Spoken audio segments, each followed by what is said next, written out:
गया है। सुना देते हैं सुभाष चंद्र बोस की कहानी आपको 3 मिनट में, क्रांति ही कर दे। ध्यान से सुनिएगा उस वीर पुरुष के बारे में जिन्होंने अपने जीवन को न्यौछावर कर दिया इस देश की खातिर। सुभाष चंद्र बोस, जिनका जन्म गुलाम भारत में होता है। जब उनका जन्म होता है तो अन्य घरों की तरह ही उनके यहाँ भी खुशियां मनाई जाती हैं, और उसी खुशियों के बीच उनके माता पिता एक स्वप्न देखते हैं कि मेरा बेटा आईसीएस पास करेगा। उन दिनों ICS, Indian civil services, Bharat की सर्वोत्तम नौकरी, आज भी जिसको आप लोग आईएएस के नाम से जानते हैं।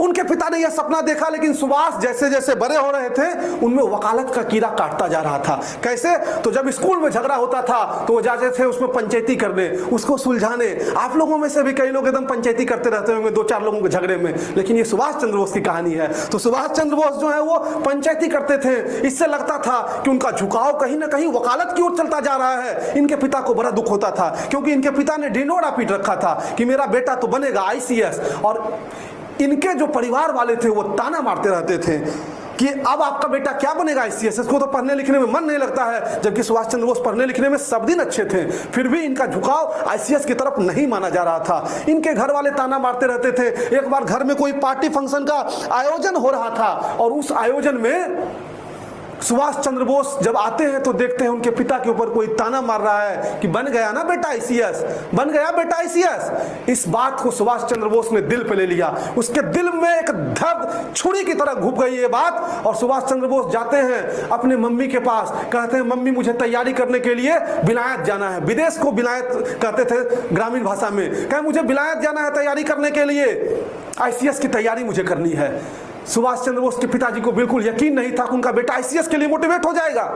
गए कमरे में, अपने पिताजी से बहुत कम बात करते थे। कमरे में जैसे ही गए और बोले पापा मुझे कुछ पैसे दो, मुझे जो है विलायत जाना है। उनके पिता ने सोचा कि या फिर से वकालत के चक्कर में जो है, क्योंकि सब लोग लॉ की डिग्री भी बाहर से ही ले रहे थे, या वकालत के चक्कर में विलायत जाना चाहता है। उनके पिता ने कहा कि ठीक है जाओ, जो संपत्ति है सब तुम्हारी है, जो ले जाना है ले जाओ, मुझे कोई मतलब नहीं है। लेकिन वो बड़े दुखी रहते थे। सुभाष चंद्र बोस उनके पास जाते हैं, पूछते हैं पापा आपको पता है मैं क्यों जाना चाहता हूँ विदेश? कहा क्यों बताओ? कहा मैं आईसीएस की तैयारी करना चाहता हूँ, मैं आपके सपनों को जीना चाहता हूँ, मैं आपके सपनों को पूरा करना चाहता हूँ। और उसी समय बाप और बेटे का गला लगना होता है, घंटों रोते हैं, और उसके साथ उनकी विदाई होती है। वो विदेश जाते हैं, वहां तैयारी करते हैं आईसीएस की।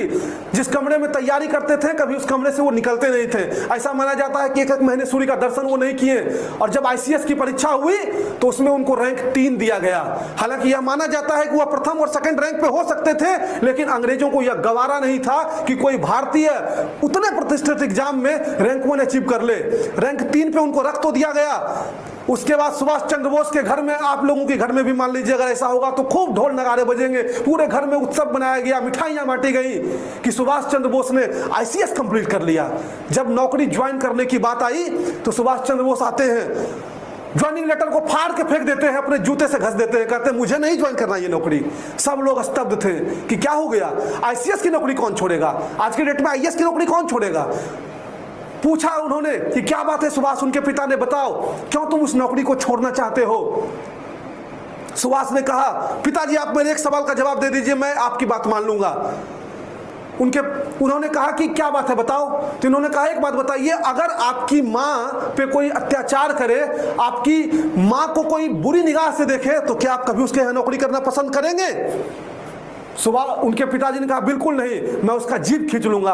तो सुभाष चंद्र बोस कहते हैं भारत मेरी माँ है, मैं कैसे अपनी माँ के गद्दारों के बीच नौकरी कर सकता हूं? और उसी समय ठोकर मारी उस आईसीएस की नौकरी को, त्याग दिया उस आईसीएस की नौकरी को। ऐसे थे वीर सुभाष चंद्र बोस। सुभाष चंद्र बोस की शादी भी जो है वह विदेश में ही होती है।